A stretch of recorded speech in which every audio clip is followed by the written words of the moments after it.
அது ஆக்சிடென்ட் இல்லை, இன்சிடெண்ட்டாக தான் நீங்கள் பார்க்கணும். அதை ஏன் சொன்னீங்கன்னா, தெஃப்ட் கேஸு வேற, சந்தேகத்தின் பேரில் விசாரிக்கிறது வேற, திருடன்ன்றது வேற, சந்தேகத்தின் பேரில் விசாரிக்கிறது. ஒரு விளிம்பு நிலையில் இருக்கக்கூடிய ஒரு இளைஞனை கூட்டு போய் அந்த அளவுக்கு கொடுமையாக தாக்குறது, தாக்கிட்டு அவன் கண்ணுக்கு முன்னாடி அவன் தம்பியை அடிக்கிறது, உண்மையை ஒத்துக்கு. நான் சொல்கிறேன், போஸ்ட்மார்ட்டம் ரிப்போர்ட்டே சொல்லியிருக்கு, 18 இடங்களில் காயம் இருக்குது, மண்டையில் காயம் இருக்குது, அதில் காயம் இருக்குன்னு. அப்போ இப்படி தாக்குறது தான் காவல்துறையுடைய நிலையா? இப்படி தான் புலன் விசாரணை செஞ்சு உண்மையை கொண்டு வரக்கூடிய வழிமுறைகளா? புதுசாக இருக்கு. இது விசாரணை கொண்டு போகும்போது அதிர்ச்சியில் மாரடைப்பு இறந்து விட்டார். யார் சொல்றாரு? முதல்வர். இது நியாயம். முழு பூசணிக்காய் சோத்துல மறைக்கிறார் பாருங்க. திமுகவினுடைய கட்டுப்பாடுல திமுகவுக்கு ஜால்ரா அடிக்கக்கூடிய ஒரு ஊடகத்துறையா மாறிடுச்சு தமிழக ஊடகத்துறை.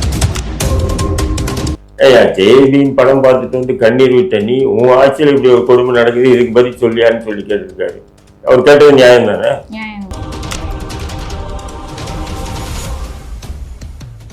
குக்கு செய்தி நேரில் அனைவருக்கும் வணக்கம். இன்று நம்முடன் இணைந்திருப்பது இந்திய தேசியலி கட்சியின் மாநில தலைவர் தடா ரஹீம் அவர்கள். வணக்கம் ஐயா. ஐயா, இப்ப திருப்போணத்துல ஒரு டெத் கேஸ் நடந்திருக்கு அப்படின்னு சொல்லிட்டு அது எல்லாருமே ரொம்ப பிரபலமா பேசியிருக்காங்க. அந்த அஜித்குமார்ங்கிறது யாரு? அவர் ஒரு திருடர். ஒரு 10 பவுன் நகையை திருடிட்டாங்கன்னு சொல்லிதான் போலீஸ் என்கொயரி பண்றாங்க. என்கொயரி பண்ணும்போது உண்மை தெரியணும்னா சில நேரம் அடிச்சு விசாரிக்க வேண்டியது அவங்களோட கடமை. ஒருவேளை அவங்க இறந்துட்டாங்கன்னா அது எப்படி சொல்றது, அவங்களோட விசாரணையின் போது இறந்துருக்காங்க, வேணும்னே யாரும் அடிச்சு அவரை ஒன்றும் கொள்ளலை. இல்ல இறந்துட்டாருன்னு சொல்றதும் அது டெத் கேஸ்ன்னு நீங்க சொல்றதை வச்சு பார்த்தா, நீங்க ஏதோ போலீஸ் சொன்னதை வச்சு அப்படியே எங்கிட்ட கேள்வி எழுப்பாதீங்க, புரியுங்களா? அது ஒரு டெத்து இல்லை, அது ஆக்சிடென்ட் இல்லை, இன்சிடெண்ட்டாக தான் நீங்க பார்க்கணும். அதை ஏன் சொன்னீங்கன்னா, தெஃப்ட் கேஸு வேற, சந்தேகத்தின் பேரில் விசாரிக்கிறது வேற, திருடன்ன்றது வேற, சந்தேகத்தின் பேரில் விசாரிக்கிறது. இது ஆக்சுவலாக கோயிலுக்கு வந்திருக்காங்க. கோயிலில் அந்த சாவியை கொடுப்பாங்கல்ல, கார் பார்க்கிங், அது என்ன வயலட் பார்க்கிங்னுவாங்க. அதுக்கு பேர் இந்த ஹோட்டலில், பெரிய பெரிய ஹோட்டல்லாம் வயலட். அதேமாதிரி அந்த கார் அங்கே பார்க்கிங் பண்ணி சாவியை கொடுப்பாங்க. அவர் எதுவுமே பார்க்கிங் பண்ணியிருக்காப்பல அஜித்குமார், அவ்வளோதான் செஞ்சு. ஆனால் என்னுடைய காரில் இவ்வளோ தங்க நகைகள் இருந்தது அப்படின்ற ஒரு குற்றச்சாட்டு அந்த பெண் காவல் நிலையத்தில் சொல்லுது. அந்த அடிப்படையில் தான் கூட்டும்போது நான் உங்ககிட்ட கேட்குறேன், நீங்கள் கார் ஓட்டு வரீங்க, நீங்கள் வாலட் பார்க்கிங் கொடுக்குறீங்க, போய் பார்க் பண்ணிட்டு வாங்க, யாரே அங்கே இருக்கிற வாட்ச்மேனோ இல்லை யாரையும் கொடுக்குறீங்க. நீங்கள் என்ன மயிருக்கு நீங்கள் அந்த தங்கத்தை அங்கே வச்சிருந்தீங்க? நான் கேட்குறேன் உங்களுக்கு, எதுக்காக நீங்கள் அங்கே தங்கத்தை மறந்து வச்சிருந்தாங்கன்னா நீங்கள் கேள்வியை எழுப்பக்கூடாது. நீங்கள் வேற எங்கன்னா தொலைச்சிருக்கலாம், அல்லது வேற எவனா களவாடி இருக்கலாம்.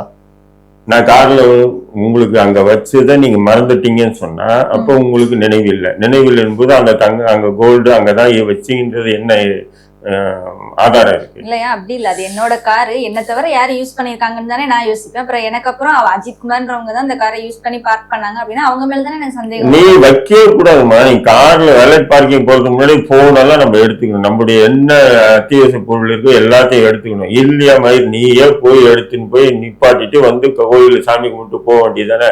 நீ எதுக்கு ஒரு வாட்ச்மேன் கிட்ட பெரிய இது மாதிரி சாவியை கொடுத்து போய் பார்க் பண்ண விட்டீங்க?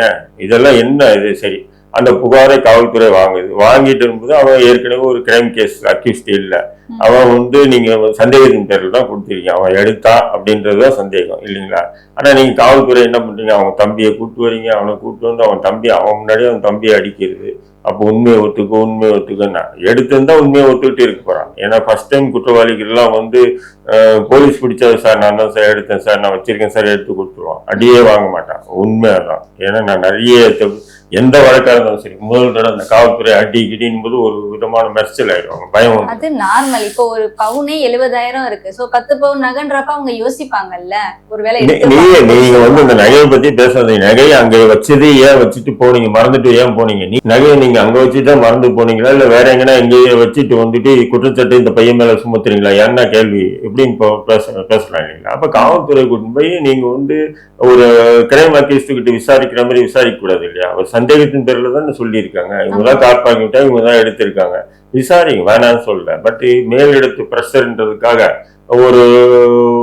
ஒரு விளிம்பு நிலையில இருக்கக்கூடிய ஒரு இளைஞனை கூட்டு போய் அந்த அளவுக்கு கொடுமையா தாக்குறது, தாக்கிட்டு அவன் கண்ணுக்கு முன்னாடியே அவன் தம்பியை அடிக்கிறது. உண்மையை ஒத்துக்கு நான் சொல்றேன், போஸ்ட்மார்டம் ரிப்போர்ட்டே சொல்லியிருக்கு, 18 இடங்கள்ல காயம் இருக்கு, மண்டையில காயம் இருக்கு, அதுல காயம் இருக்குன்னு. அப்ப இப்படி தாக்குறது தான் காவல்துறையுடைய நிலையா? இப்படிதான் புலன் விசாரணை செஞ்சு உண்மையை கொண்டு வரக்கூடிய வழிமுறைகளா? புதுசா இருக்க.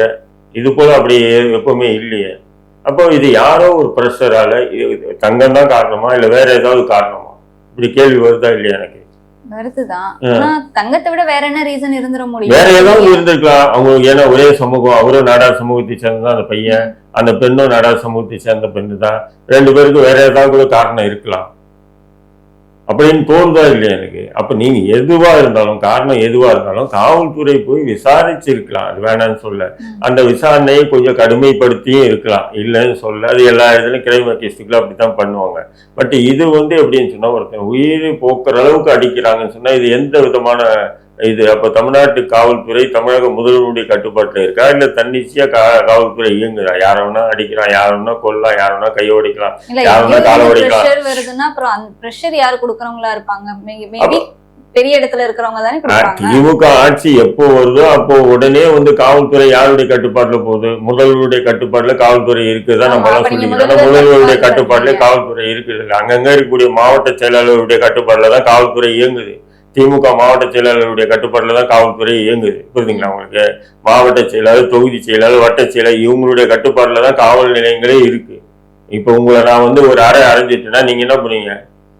போலீஸ் ஸ்டேஷன் போவீங்க. நான் என்ன பண்ணுவேன்னு சொன்னா, தொகுதி செயலாளர்கிட்ட போயிட்டு இதே மாதிரி இது மாதிரி பண்ண, இது மாதிரி அந்த பொண்ணு போய் கம்ப்ளைண்ட் கொடுக்க போயிருக்குன்னா அந்த தொகுதி செயலாளர் இன்ஸ்பெக்டர் போன் என்னையா இந்த மாதிரி ஒரு பிள்ளை வந்துதான், ஆமா அது கடப்புல போடும், அவ்வளவுதான் முடிஞ்சு. அப்போ நீ உன்னுடைய புகாரு கடப்புல போயிடும். அப்போ நீ பாதிக்கப்பட்ட பெண்ணு, நான் பாதிப்பை ஏற்படுத்துவேன். ஆனா நான் என்ன பண்றேன், அதிகாரத்தை பயன்படுத்தி நான் ஈஸியா போயிடுறேன்.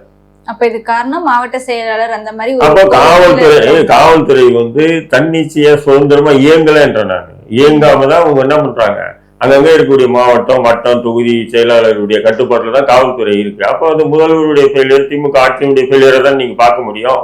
இப்ப இன்னைக்கு கூட இந்த கோல்டு விஷயத்துக்கு யாரோ ஒரு மாவட்ட செயலர், யாரோ ஒரு எம்எல்ஏ, யாரோ ஒரு எம்பி போன் பண்ணான்றதுக்காக காவல்துறையா இவ்வளவு துரிதம் காட்டணும்? இப்ப தமிழ்நாட்டில் நடக்கக்கூடிய தப்பு வழக்குகள்லாம் இப்படிதான் துரிதம் காட்டுறாங்களா? நான் கேட்கிறேன் உங்ககிட்ட. அப்ப இதுக்கு மட்டும் ஒரு சிரத்தை எடுத்து அவனை கூட்டும் போய் அடின்னு அடிச்சு கொடுமைப்படுத்தி அவன் சாகிற அளவுக்கு அடிச்சிருக்காங்கன்னா என்ன அர்த்தம்? இதுக்கப்புறம் இந்த மாதிரி ஸ்ட்ரிக்டா ஆக்ஷன் எடுப்பேன்னு சொல்லிருக்கலாம் இல்லையா?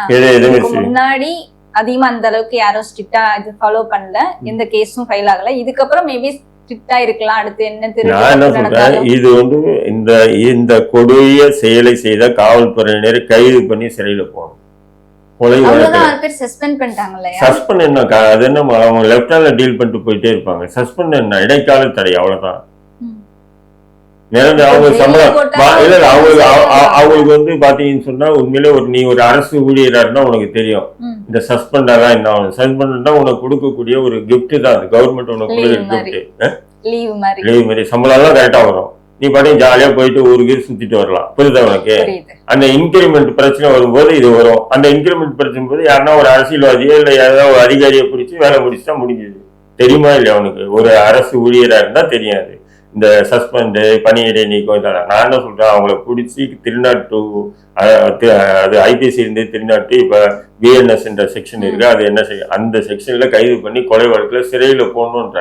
அப்போதான் அந்த பாதிக்கப்பட்ட மக்களுக்கு கொடுக்கக்கூடிய ஒரு நீதியா நம்ம அதுக்கு பிறகு நீங்க 10 லட்சம் கொடுங்க, 20 லட்சம் கொடுங்க, அது வேற விஷயம். ஆனா நீங்க அந்த கொலை குற்றவாளியில இதே மாதிரி கைது பண்ணி உள்ள போட்டாதான் இன்னொரு அக்யூஸ்டை விசாரிக்கும் போது இது போன்ற வரம்பு மீற மாட்டாங்க காவல்துறை. சரியா? இப்போ ஜெயிலே போட்டாலும் வெளியே வர்றதுக்கு எவ்வளவு மாசம் ஆகும்? முடிஞ்சா ஒரு 3 மாசம் 6 மாசத்துல ஜாமீன் கேட்டு வந்துருவாங்கல்ல யாரு? போலீஸே 6 பேரே. கேஸ் நடக்குது இல்ல, கொலை கேஸ் ஆயிடுது இல்ல அவங்களுக்கு. அப்ப இன்னொரு காவல்துறை பயப்படுவானா இல்லையா? அந்த வரம்புக்கு யாரோ போன் பண்ணாங்க, யாரோ சொன்னாங்கன்றதுக்காக இப்படி வரம்பு மீறி செயல்பட மாட்டாங்க இல்லையா? ஆனா அவங்களுக்கு கேஸ் விசாரிக்கிற முறை அப்படிதானே இருக்கு. கேஸ் நான் என்ன சொல்றேன், கேஸ் விசாரி நானும் பல வழக்குகள் சம்பந்தப்பட்டவன், பல வழக்குகள் விசாரணைக்கு ஆட்படுத்தப்பட்டவன். என்ன சிபிஐ போன்ற மத்திய புலனாய்வு குழுக்கள் விசாரணைக்கு ஆள்பட்டவன். நான் 62 நாள் இல்லீகல், அதாவது நீதிமன்றத்தில் ஆஜர்படுத்தாம கஸ்டடியில் வச்சுட்டு இருந்தவன், வச்சிருக்காங்க என்ன அந்த கொடுமைகளுக்கெல்லாம் ஆளாகணுன்ற அடிப்படையில் தான் சொல்றேன் நான். புரியுதுங்களா உங்களுக்கு? போலீஸ் இது ட்ரீட்மெண்ட் எப்படி இருக்குன்னு நமக்கு தெரியும். புரியுதுங்களா? இப்போ முதல்வர் சொல்றாரு, இது விசாரணை கொண்டு போகும்போது அதிர்ச்சியில் மாரடைப்பு இறந்து விட்டார். யார் சொல்றாரு? முதல்வர். இது நியாயம். முழு பூசணிக்காய் சோத்துல மறைக்கிறாரு பாருங்க. போலீஸ் விசாரணைக்காக கொண்டு போகும்போது அதிர்ச்சியில மாரடைப்பு மரணம் அடைஞ்சார். நான் கேட்கிறேன் இதே முதல்வர்கிட்ட, இதுக்கு முன்னாடி அதிமுக ஆட்சியில் ஜெயராஜ் பினிக்ஸ்ன்னு சொல்லிட்டு சாத்தான் குளத்துல 2 பேரை அடிச்சு போலீஸ் கஸ்டடியில் டெத் ஆனாங்க. ஞாபகம் இருக்கா? அப்ப அவர் போட்ட பதிவுகள் எல்லாம் நீங்க பேஸ்புக்லயே ட்விட்டர்ல எடுத்து பாருங்க. இந்த பழைய பதிவுகள். ஜெயராஜ் பிலிக்ஸினுடைய குடும்பத்தாருடைய அழுகை என் தொண்டையை அடைக்கிறது. நடப்பது காவல்துறை ஆட்சியா அல்லது காட்டாட்சியா? எடப்பாடி ஆட்சியா? இது பேசினாரா இல்லையா? கையில போர்டு வச்சுக்கிட்டு ஜஸ்டிஸ் ஃபார் ஜெயராஜ் பிலிக்ஸ்ன்னு சொல்லிட்டு முதல்வர் சொன்னாரா இல்லையா? துணை முதல்வர் உதயநிதி காட்டாரா இல்லையா? உங்க ஊடகங்கள் எல்லாம் தலைப்பு செய்த பெரிய அளவுக்கு விவாதம் பண்ணீங்களா இல்லையா? இன்னைக்கு எங்க போச்சு அந்த ஊடகங்கள்லாம்? சன் டிவி எங்க போனா? புதிய தலைமை எல்லா ஊடகத்திலும் பெரிய விவாதமே கொண்டு போனீங்க. இப்ப ஏன் விவாதத்தை கொண்டு போலாம்? ஏன் சைலண்ட் மூட்ல இருக்கீங்க எல்லாருமே? இந்த விஷயத்துக்கு ஏதோ சோசியல் மீடியால தான் நம்ம பேசுறோம். ஊடகங்களும் ஸ்டாலின் ஐயா கீழே தான் இருக்காங்க. திமுகவினுடைய கட்டுப்பாடுல திமுகவுக்கு ஜால்ரா அடிக்கக்கூடிய ஒரு ஊடகத்துறையா மாறிடுச்சு தமிழக ஊடகத்துறை. அதனாலதான் இந்த விஷயம் சைலண்டா இருக்கு. ஜெயராஜ் பினிக்ஸுக்கு நீங்க உண்மையிலே போராடினீங்க, எதிர்கட்சியா இருந்தீங்க, போராடினீங்க. உண்மையிலே அந்த கொலையை செய்த அந்த காவல்துறை அதிகாரி மீது வழக்கு பதிவு செய்து கைது செய்து சிறையில போட்டாங்க. அன்னைக்கு எடப்பாடி இப்படி சொல்லலையே. எதிர்கட்சி தலைவர் ஸ்டாலின் அரசியல் பண்றாரு, அவங்க மாரடைப்பால் இறந்துட்டாங்க, அதை போய் அரசியல் ஆக்குறாருன்னு சொல்லி எடப்பாடி சொல்லலையே. உங்களுடைய அந்த எதிர்த்து போராட்டத்தை அவர் உள்வாங்கிட்டு அவர் என்ன பண்றாரு? நீதி விசாரணை நடத்தி அவங்கள கைது பண்ணி உள்ள போட்டாரா இல்லையா? அப்போ அவர் முதல்வரா நீங்க முதல்வரா? சொல்லுங்க. இல்லையா, இப்ப பிரேத பரிசோதனை ரிசல்ட்டே 1 மணி நேரத்துக்கு முன்னாடி தான் வந்திருக்கு. உடம்புல அதிகமா ரத்தம் கசிஞ்சு இறந்திருக்காங்கன்னு வந்திருக்கு. மேபி அது மாரடைப்புனால கூட இருந்திருக்கலாம்ல. அப்போ எப்படி உடம்புல ஏன் எப்படி காயம் வந்தது? மாரடைப்பால் நீங்க சொல்றது உடம்புல எல்லாம் எப்படி காயம் வந்தது? மண்டையில எப்படி காயம் வந்தது? விசாரணையின் போது அடிக்கிறது தான். போஸ்ட்மார்டம் ரிப்போர்ட் எல்லாம் ஒரு விதமான ஒரு கண் துடைப்பு தான். நல்லா புரியுவீங்க. உங்களுக்கு போஸ்ட்மார்டம் ரிப்போர்ட்டை பற்றியெல்லாம் உங்களுக்கு விவரமா தெரியாது. உதாரணத்துக்கு நான் ஒன்று சொல்றேன் பாருங்க. சிறையில் 98 அப்போ திமுக ஆட்சி தான். சிறையில் பாக்ஸர் வடிகளின் மிக பயங்கரமான ஒரு பெரிய ரவுடி இருந்தான். அப்போ நானும் சிறையில் இருந்தேன் 98. அப்போ பாக்ஸர் அடிவில் சிறைத்துறை அதிகாரிகள் கூட்டு போய் அடிச்சு சிறையிலேயே கொள்றாங்க. அவரை சிறையிலே செத்து விட்டாப்புல. உடனே போலீஸுக்கு இன்ஃபார்ம் பண்றாங்க. போலீஸ் உள்ள வருது. சிறைத்துறை என்ன சொல்றாங்களோ அதே மாதிரி எஃப்ஐஆர் போடுறாங்க. என்னன்னா அவரை இரவு உடல்நிலை சரியின்னாரு, அவரை நாங்கள் கூப்பிட்டு வந்தோம், மருத்துவமனை கூப்பிட்டு வந்து அதுக்குள்ளே இறந்துட்டாரு அப்படின்னு. அப்போ காவல்துறை என்ன பண்ணுறா? எஃப்ஐஆர் அப்படியே போடுறான். அவர் உடல்நிலை சரியில்லை, மருத்துவமனை கொண்டு போனாங்க. கொண்டு போய் தீவிர சிகிச்சை அளித்தாங்க. அளித்த பிறகு அவர் மாரடைப்பால் மரணம் அடைஞ்சார். எஃப்ஐஆர். போஸ்ட்மார்டம் ரிப்போர்ட்டு போலீஸ் என்ன எஃப்ஐஆர் போட்டதோ அதுதான் போஸ்ட்மார்டம் ரிப்போர்ட்டும் இப்போ போஸ்ட்மார்டம் ரிப்போர்ட்டும் போலீஸுடைய எஃப்ஐஆரும் வாங்கிக்கிட்டு மேஜிஸ்ட்ரேட்டு அவர் மாரடைப்பால் மரணம் அடைஞ்சாருன்னு சொல்லி தள்ளி விட்டாங்க. என்ன சொல்றீங்க? ஆனால் அவர் ஜெயிலே இறந்துட்டார். ஆனால் போஸ்ட்மார்டம் ரிப்போர்ட் எப்படி? மருத்துவமனைக்கு வந்தாரா, மருத்துவமனையில் ட்ரீட்மெண்ட் பார்த்தாலும், அதுவும் தீவிர சிகிச்சை பிரிவில் வச்சு 4-5 டாக்டர் தீவிர சிகிச்சை அளித்த பிறகு அவர் மரணம் அடைஞ்சாரா? காப்பாற்ற முடியலையா? எப்படி கதை விட்டானுங்க பாருங்க. இது எல்லாமே ஒரு சிஸ்டம். இது புரியுதா உனக்கு? இது போலீஸ் துறை, காவல்துறை, நீதித்துறை, மருத்துவத்துறை, சிறைத்துறை எல்லாமே ஒரு சிஸ்டம். ஒருத்தர் விட்டு கொடுக்க மாட்டாங்க. அப்ப இப்படி ஒரு சிஸ்டம் திமுக ஆட்சியில மட்டும்தான் நடக்குது. இந்த மாதிரி ஒரு நீதித்துறை, காவல்துறை எல்லாரும் கை கோர்த்துட்டு ஒரு அக்யூஸ்ட கொலை பண்றது திமுக ஆட்சியில மட்டும்தான். இது திமுக ஆட்சியில மட்டும்தான் நடக்குதுன்னு நான் சொல்ல மாட்டேன். அதிமுக ஆட்சியில் நடக்கலாம், வேற யார் ஆட்சிக்கு வந்தாலும் நடக்கலாம். நான் இல்லைன்னு சொல்லலை. ஆனா இன்னைக்கு முதல்வர் சொல்றாரு இல்லையா, ஏதோ ஒரு அசம்பாவிதம் நடந்துச்சு, அதை வச்சு ஏன் அரசியல் பண்றீங்க? இது அசம்பாவிதம், இது திட்டமிட்ட கொலை மாரி தான் தெரியுது. யாருடைய தூண்டுதல்ல அந்த காவல்துறை அப்படி நடந்துட்டாங்க. அப்ப காவல்துறை நடந்துட்டாங்கன்னா அவங்களுக்கு உண்டான தண்டனை கொடுக்கணுமா இல்லைங்களா? சரி, இதை விடுங்க. 2022 உங்களுக்கு தெரியும், சென்னையில அயனாவரம் செக்ரட்டரியேட் காலனி காவல் நிலையத்தில் ஒரு வழக்கு. விக்னேஷ் என்ற ஒரு குதிரை வண்டிக்காரன் ஓட்டிட்டு போகும்போது அவனை சந்தேகத்தின் அடிப்படையில் இப்போ போலீஸ் பிடிச்சிட்டு வராங்க. பிடிச்சி வந்து விசாரிக்கிறாங்க. விசாரித்து அடித்து அவனை கொண்டுறாங்க, செத்துறான். செத்துட்டு அவனை என்ன சொல்கிறாங்கன்னா, அடுத்த நாள் அவன் வந்தாங்க, சந்தேக கேஸில் பிடிச்சிட்டு வந்தோம், விசாரித்தோம், இரவு விட்டுட்டோம். அவன் போகும்போது வாசுப்படியில் வந்து மாரடைப்பு வந்து விழுந்து இறந்துட்டான். இதுதான் கதை. இதை தான் வந்து தமிழக முதல்வர் ஸ்டாலின் என்ன பண்ணாரு, சட்டமன்றத்திலே சொல்றாரு, சட்டமன்றத்தில் சொல்றாரு. ஆனாலும் எதிர்கட்சி விடாம பயங்கரமா அது பிரச்சனை. சோசியல் மீடியாவில் நம்ம எல்லாம் நிறைய பேசணும், ஒன்று அடிச்சுதான் கொண்டாங்கன்னு பேசணும். ஒன்று அதுக்கு அடுத்த நாள் என்ன பண்ற, 10 லட்சம் ரூபாய் நிவாரண நிதி வழங்குறாரு விக்னேஷ் அந்த பையனுக்கு. அப்போ எதிர்கட்சி அதையே ஒரு ஆயுதமா எடுத்துக்கிட்டு, நீதான் அவருதான் மாரடைப்பு வந்து இறந்துட்டாருன்றீங்க, 10 லட்சம் ஏன் நிவாரண நிதி வழங்குனீங்க அப்படின்னு கேள்வி எழுப்பும்போது தான் அப்போ மாற்றாங்க. என்னன்னு அதன் பிறகு பாத்தீங்கன்னா அடிச்சுதான் கொண்டாங்கன்றது பிறகு வருது. அதுவும் சட்டமன்றத்துக்கு தான் சொல்ற, சம்பந்தப்பட்ட மீது வழக்கு பதிவு செஞ்சிருக்கோம், அவர் சிறையில் நான் கைது பண்ணுவோம் காவல்துறை அப்படின்றீங்க. அப்போ காவல்துறை சரியான தகவல் உங்ககிட்ட சொன்னாங்களா, இல்ல காவல்துறை சரியான தகவல் சொல்லி நீங்க உங்க ஆட்சிக்கு கெட்ட பெறுவன்றதுக்காக முழு பூசணிக்காக சோத்துல மறைச்சிங்களா அன்னைக்கு? அதே மாதிரிதான் இந்த நிலை இருக்கு. இதுவரை திமுக ஆட்சி வந்து 25க்கு மேற்பட்ட லாக் ஆஃப் டெத் நடந்திருக்கு. ஒரு சில லாக் ஆஃப் டெத் தான் ஒரு பேசு பொருளாவது. நம்ம மாரி ஆட்கள் வந்து என்ன பண்ணுறோம், சோசியல் மீடியாவில் பேசுகிறோம். சில லாக் ஆஃப் டெத்துகள் என்ன நடக்குது அவங்களுக்குள்ள பேசி காசு கொடுத்து சரி பண்ணி. இப்போ நேற்று கூட வந்து பார்த்தீங்கன்னா அஜித் குமார் அந்த சார்ந்த அவங்க சமூகம் யாரு, அவங்க ஆளுகளை பிடிச்சி திமுக காரனுங்க காசு கொடுத்து பாடியை எடுக்க வச்சுட்டாங்கல்ல. எடுக்க வச்சாங்களா இல்லையா? அது காசு கொடுத்து தான் எடுக்க வச்சாங்களா, இல்லை வீட்டில் இருக்கிறவங்க அவங்களே வாண்டடா கேட்டு வாங்கிட்டாங்க? அவங்க எதிர்த்து தானே போராட்டி இருக்காங்க. காவல்துறை கைது செய்யும் வரை நாங்க அந்த பாடி எடுக்க மாட்டோம்னு சொல்றவங்க எப்படி திடீர்னு அவங்க எடுத்து அடக்கம் பண்ணிடுவாங்க?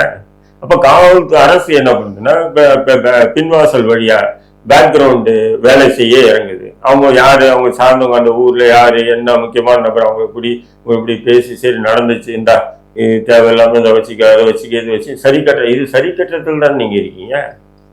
அப்போ இது வந்து காவல்துறை ஆட்சியா? இப்ப நான் கேட்கிற முதல்வருக்கு, அன்னைக்கு நீங்க கேட்டீங்க எடப்பாடி ஆட்சி நடக்குதா காவல்துறை ஆட்சி நடக்குதுன்னு. இப்போ எடப்பாடி ஆட்சி முதல்வர் ஸ்டாலின் ஆட்சி நடக்குதா இல்லது காவல்துறை ஆட்சியான்னு நம்ம கேட்டோம்னா, ஜெய்பீம் படம் பார்த்துட்டு வந்து கண்ணீர் விட்டு அழுத முதல்வருடைய ஆட்சியில் இப்படி நடக்கிற கொடுமை தானே. அப்ப ஜெய்பீம் நீங்க பார்த்தேன்னு நீங்க தானே இன்டர்வியூ கொடுத்துருக்காரு. இதுதான் எடப்பாடி பழனிசாமி மேற்கோள் காட்டி பேசியே இருக்காங்க. ஏயா ஜெய்பீம் படம் பார்த்துட்டு வந்து கண்ணீர் விட்ட நீ உன் ஆட்சியில் இப்படி ஒரு கொடுமை நடக்குது, இதுக்கு பதில் சொல்லியான்னு சொல்லி கேட்டிருக்காரு. அவர் கேட்டது நியாயம் தானே? நியாயம்தான். ஆனா காவல்துறை யார் கண்ட்ரோல்லும் இல்லைன்றப்போ ஸ்டாலின் எப்படி நம்ம தப்பு சொல்ல முடியும்? காவல்துறை அதுதான் சொல்றேன், ஸ்டாலின் யார் கட்டுப்பாடுலையும் காவல்துறை இல்லைன்னு சொன்னா நீங்க என்ன பண்ணணும் சொன்னா, அப்போ நீங்க சரியான முதல்வர் இல்லைன்னு நான் என்ன சொல்றேன், நீங்க காவல்துறையை உங்க கட்டுப்பாட்டுல வைங்க. அது எந்த மாவட்டம், உங்க மாவட்ட செயலாளரோ வட்ட செயலாளரோ காவல்துறை விஷயத்தில் தலையிடாம பார்த்துக்குங்க. ஓப்பனா ஒரு டிக்ளேர் பண்ணுங்க, காவல்துறை விஷயத்தில் எந்த மாவட்ட செயலாளரோ மாவட்ட தலைவர்களோ அல்லது திமுக கட்சி நிர்வாகிகளோ தொகுதி செயலாளரோ வட்ட செயலாளரோ எந்த ஆயும் போன் பண்ணி காவல்துறையில வந்து போனே பண்ணக்கூடாது.